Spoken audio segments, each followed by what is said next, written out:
Take your career to the next level. The University of South Florida, St. Petersburg is offering a master's degree in digital journalism and design. Do the entire program from home and complete it in as little as 1 year. For more information, email journalism@usf.edu or call 727-873-4544. The cost is reasonable. The experience is invaluable. Hey, everybody, if you like this podcast, can I ask you a favor? I'd love to make sure you also subscribe to the Poynter Report newsletter, where I bring you the latest news and commentary about the media industry every weekday. If you're already signed up, thanks a lot. But you should also check out some of the other great newsletters we have at poynter.org/newsletters. My colleague, Kristen Hare, focuses on the local news scene in communities all across the country every Wednesday with Local Edition. My editor, Ren LaForme, gives you the roundup of the best media stories from Poynter every Friday in his Open Tabs newsletter. And if you care about misinformation, fact-checking, getting to the truth, the Factually newsletter has you covered. And if you're looking for some great ways to improve your skills in writing, leadership, or ethics, our weekly training digest has you covered. Just go to poynter.org/newsletters and sign up today. From the worldwide leader in journalism, truth, and democracy, this is the Poynter Report Podcast, a joint production between the Poynter Institute and the Department of Journalism and Digital Communication at the University of South Florida, St. Petersburg. Now here's your host from the Poynter Institute, Tom Jones.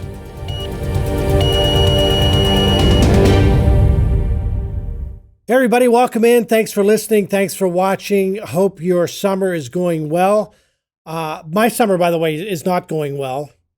Full disclosure, I'm in a little bit of a cranky mood as we record this podcast. And the reason is in case you don't know, the Poynter Institute is located in St. Petersburg, Florida, and it gets a little toasty in Florida in the summer, which is not the part that it has me irritable. In fact, it's a pet peeve of mine when people in Florida complain about how hot it is. It's Florida. What'd you expect? I lived in Minnesota for 3 years. Nobody complained about how cold it was because that's what Minnesota does in the winter. It gets cold. But in Florida, it gets hot. Yeah. And so, but we have air conditioning. Except I don't have air conditioning right now. My air conditioning went out. It's been out a couple of days. Won't be fixed for a couple more days. So I'm in a bad mood. And I'm having a rotten summer. Check out this segue. Not as bad a summer as Stephen Colbert, whose show was, late night show was canceled. We're going to talk a little bit about that and late night.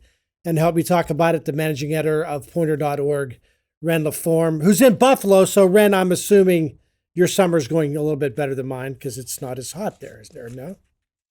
Yeah. But if you watched the last time I was on the podcast, I was looking a little slick, and that's because I didn't have AC and we were experiencing heat waves. So I'm actually, not to rub it in, feeling a lot better today. Well, you should. Nice and cool. You should rub it in. I think anybody, and I now I have a new appreciation for AC like I never did before. So anyway, as I mentioned, Ren, we're going to talk a little bit about late night and the future of late night. And it really starts with Colbert. And I sort of wanted to start off with Colbert. It was announced earlier this summer that his show would be canceled at the end of the season, which is not going to be till May. But the timing of it was kind of curious. And I just want to get your thoughts on that because it ended up happening that Paramount owns CBS, which owns Colbert's show. They were in the midst of a lawsuit with Donald Trump. Trump was suing Paramount over a 60 Minutes interview that Trump claimed was edited in such a way to make Kamala Harris look good, to help her win the election. It was a lawsuit that probably would have gone nowhere had it actually gone to court. But Paramount was in the midst of being acquired by Skydance, which needed the approval of the Trump administration. And so they settled out of court. And after the settlement, Colbert came out on his show, called it a big fat bribe. And then boom, days later, the announcement comes that Colbert's show is going to be canceled at the end of May. Randy, CBS claimed it was because of finances. The show is reportedly losing $40 million a year. I believe that, and I think that show would have been canceled anyway. But I also do think that Paramount was like throwing Trump a bone by saying, hey, we're doing everything we can to get this merger to go through. What did you make of the timing of the whole Colbert cancellation thing? Yeah, it looks like cowardice at best and capitulation at worst. And I mean, it's hard to trust anything they say after taking timing like this. You know, at the end of the year, to pitch the Poynter Report newsletter. At the end of the year, you put together a list of superlatives for the year. And I think CBS's decision to cut Colbert at this exact moment will go down right alongside Jeff Bezos. Well, that was last year, I guess. So that can't even be that. Jeff Bezos last year said, hey, we're actually not going to do endorsements a couple weeks before the election. And the Washington Post wasn't able to endorse Kamala Harris. Both of those things, I would categorize again as cowardice at best and capitulation at worst. Terrible timing. It makes it hard to trust anything these folks say after they do this, right? Why now? If the show was losing $40 million a year, we were weeks ahead of his summer break. All these shows take a summer break. Right. Why not announce it a little bit sooner? Or why not announce it a little bit later? If you're trying to, the later part was the one I was surprised about. But my feeling was sort of like, let Skydance be the bad guy in all this. Let Skydance actually acquire, and that's where the conspiracy theories come in, that it was to placate Trump in some way. That if you just let Skydance take over, let Skydance may be the bad guy by saying, okay, we're getting rid of Colbert, we're getting out of the late night business. Then I think at some point people would have like, okay, that actually makes sense. If you would have waited until, say, November, December. But the fact that you announced now that you're canceling a show next May is the part that I think makes, and I get it. I think CBS is clearly getting out of the late night business. And now the question is, should everybody get out of late night business? Now, a lot of reporting has come out since then. What's going to happen at NBC? What's going to happen at ABC? Kimmel's contract, Jimmy Kimmel, who hosts late night at ABC, his contract is up next year. There's already rumors about maybe or maybe not ABC continues with that show. Over on NBC, it's a little bit different. Jimmy Fallon, Seth Meyers both signed through 2028. But I mean, if you're a network right now, I mean, how do you see this playing? First off, let me start here, Ren. I'm a little bit older than you, so I sort of grew up as a child of late night. I go back to like Carson, Johnny Carson days. I love Carson. That's when it was a big deal. People went on Carson. That's what comedians got their break going on Carson. So I watched late night, and then it went into Letterman. I loved Letterman. I don't know if that's your wheelhouse there, but like, what's your history with late night? Did you watch late night growing up? And like, how do you watch late night, if at all, now? Yeah, so I graduated high school in the early 2000s. And, as soon as my parents, let me off the leash a little bit with bedtime or whatever, I was watching Letterman every night. I would flip between Craig Ferguson and what's his face? Conan O'Brien after that, depending on who the guest was or whatever. But I was a big Letterman guy. And a habit I kept up through college. Around that time was when Jon Stewart and Stephen Colbert really hit their fever pitch on the Comedy Central. So I watched those shows. I got to see both of them speak at my college at the peak of their popularity as part of our Distinguished Speaker Series. So look, I was all in on late night. I don't think that was tremendously common for my generation. Maybe more so with the Comedy Central offerings. Right. But I haven't watched late night in years. I mean, not only do I not have cable, I don't have basic broadcast. Although I think I have my in-laws subscription to the Spectrum app. So well, I think you're exactly the type of viewer that is the reason why why networks are getting out of late night business. What you're saying about not having cable, not cutting the cord, I think it's common and becoming more common every day. And look, like, even if I had cable, this is no fault of the individual host. This is a fault of the process and the system. I do not think these guys have done a good job of keeping up with what's happening online. If you think about the history of late night television, what is the draw? The draw is a magnetic host sitting down and having these vibrant conversations with celebrities and other interesting figures, right? There are hundreds, maybe thousands of people on TikTok and YouTube who do that now. It's not appointment. I can open it up and watch it anytime I want. And in fact, it'll probably just come across my screen eventually anyway. So I don't have to stay up until 11:30 p.m. to watch someone who I might be interested in. I could just go to it anytime I want to. I think you hit on the key thing right there, Ren, when it comes to late night television. Like when I was growing up, and I graduated from high school in the early 1980s. And so I would turn on Carson or even Letterman a little bit different, but Carson, like when he did his little bits, he did like little sketches where, I found that to be the part that I didn't want to watch. Like I was not interested at all. I was interested in the guests. And he would have, the show was on for a while. It was on for an hour and a half, and it was an appointment. It was appointment television. Come on, 11:30. Same thing. I might got to push the limits of my bedtime. Got to stay up late. So I'd watch these interviews with and then the comedians would come out. That's what late night was. Late night now, though, it's not about Jimmy Fallon sitting down with. Although you may see a viral clip of it, sitting down with Kim Kardashian or sitting down with even a Taylor Swift or somebody who's really super popular. But it's more of like, okay, recently, his show's not on anymore, but carpool karaoke, James Corden doing, sitting in a car with Paul McCartney and doing Beatle hits or whatever. Or Jimmy Fallon playing like Truth or Dare or playing some sort of game with Jennifer Lawrence or whatever. Those are the moments that come across our screens the next day.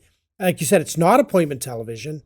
And really, when you think about it, as much production as goes into these late night shows, just for a few viral I don't know how they're making money. Clearly, they're not making money. CBS wasn't, with Colbert reportedly losing, $40 million a year, they claimed. So, I mean, it just seemed almost like the idea of late night is broken, or certainly different. Yeah. Did they change or did we change? Like what happened?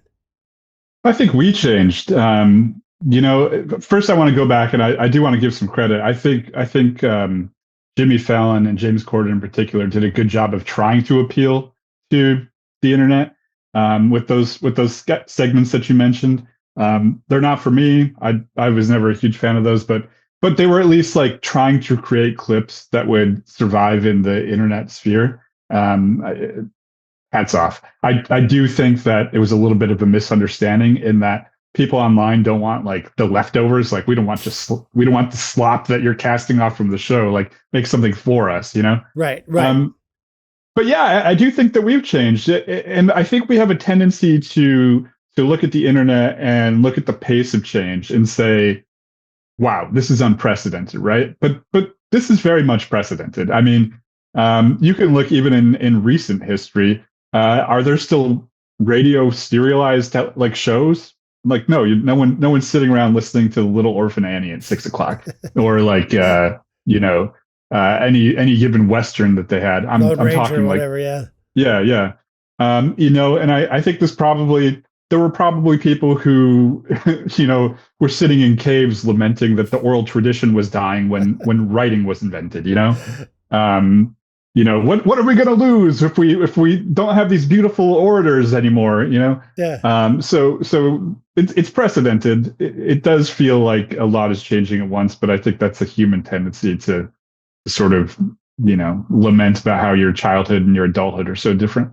Yeah, I mean, I'm certainly there's a nostalgia factor to this. Like I would love the days where we can go back in Letterman with stupid pet tricks, and like it was. We probably remember those shows as being like way better than maybe they were like most nights. Like I certainly remember, moments of Letterman that I love Letterman. I think Letterman, after Carson, like Letterman was, I think for all of us, like sort of the gold standard of late night TV in terms of like variety or talk shows.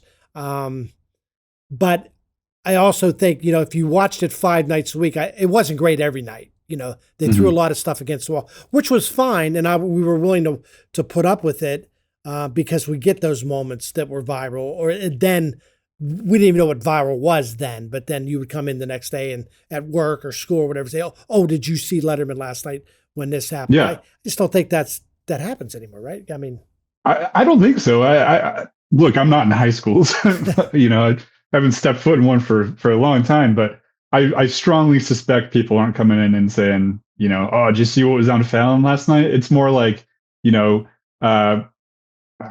reaching here, but like, the Chop Shop girl interviewed Andrew Garfield and was like flirting with him, like that's like the new version of this. It's so atomized, just like everything else. If you're interested in certain celebrities, you can have like a plate of only that celebrity being interviewed by all kinds of other people, and queue it up whenever you want. That's the thing. Like you have people like Rogan or like Call Her Daddy podcast, like these podcasts that are just, or like we just saw recently with Taylor Swift going on the New Heights podcast with the Kelsey brothers. Like now that was interesting, Ren, in that. So my wife watched that. I know your wife's a big Swiftie. My wife's a Swiftie. Like my wife watched that live, which was like, that's the first time I can remember in a long time, like something happening where a lot of people, I think there were close to 2 million people, or certainly over 1 million at one time that was watching that on YouTube.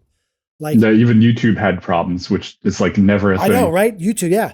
So like that was the first time. If you're a late night person or you're anybody with the network, did you glean anything from like, or is that just like it's a unicorn? It's Taylor Swift and the Kelsey brothers. Like, what are you gonna do?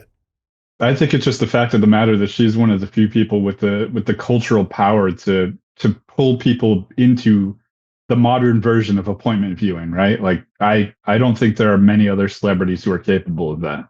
Right. So I guess unless other than Taylor Swift, and I'm not even sure if Taylor Swift goes on, and she's gone on late night shows. It's not like she's never done Fallon or Colbert. I don't know if she's ever done Colbert, but I know she's been on Fallon before. I still don't know that people are watching that live. I think they're still waiting the next day for YouTube or X or Instagram or wherever, TikTok, like wherever these videos will show up, other than people, I don't think people are staying up to 11:30 to watch. Maybe Swifties are, I don't know, but I kind of doubt it. I kind of like, no, I can watch it when I want to watch it, which is, again, you go back to whether it's Rogan or, Amy Poehler has a new podcast out, or the New Heights podcast, or any of the Barstool, sports or whatever. Yeah. Like when I can watch it when I want to watch it. And I think late night tries to capture that, but I don't know if they can do it. I don't know if they can pull it off like those others can. And with a lot of these things, you don't even need to watch them all. I mean, these guys are really good at atomizing them up into little clips that you can get the best parts of without actually sitting down and watching it. I mean, Taylor Swift was teasing this interview 2 or 3 days in advance with like, shut up, we're going to record a podcast. It was cute, it was relatable, and I don't get the sense that the people running the late night shows understand that. Right. And I mean, when you look at things like that too, let me put on my network executive suit for a minute. I imagine it's black and kind of tacky. If I'm losing $40 million a year on Stephen Colbert and I'm getting a declining audience, but there's a guy on YouTube, just doing bonkers traffic for the cost of a plate of chicken wings. Like, which one of those things am I gonna, lean toward? Right. Granted, something like Hot Ones is lightning in a bottle, pun kind of intended. But it just shows that this format, this expensive format with a live band, a live audience, and a big studio with a high-paid, celebrity host, it's not the only way forward anymore. And if you're a numbers person, that's a pretty easy calculation to make. What I found very interesting, so Fox News put on Gutfeld comes on 11 o'clock, and Fox News is constantly bragging, and they're not wrong, but they're constantly bragging about how their numbers, they get better numbers than Colbert some night. And I always found that interesting because I thought, my guess is, and I don't have the exact numbers in front of me, my guess is that Fox News viewers tend to skew older. And that, people who watch Gutfeld are going to watch him live. They're going to watch it while it's on. Whereas where the audiences that Colbert or Fallon are getting, they're not watching live. Again, they're looking for the viral moments. They're looking for the clips that in the old days, Letterman, I'd have to sit through a Billy Crystal interview. Not that that's a bad thing necessarily to get to the stupid pet tricks, Yeah. Whereas now, if I want to watch Fallon, I just do some like stupid game or whatever. I can just go to YouTube and type in Fallon game or Corden karaoke Adele, and I get I get that viral moment right away. Yeah, I'm sure Fox will reach out with the numbers of how many young people watch their show immediately after this is released. So thank you for that.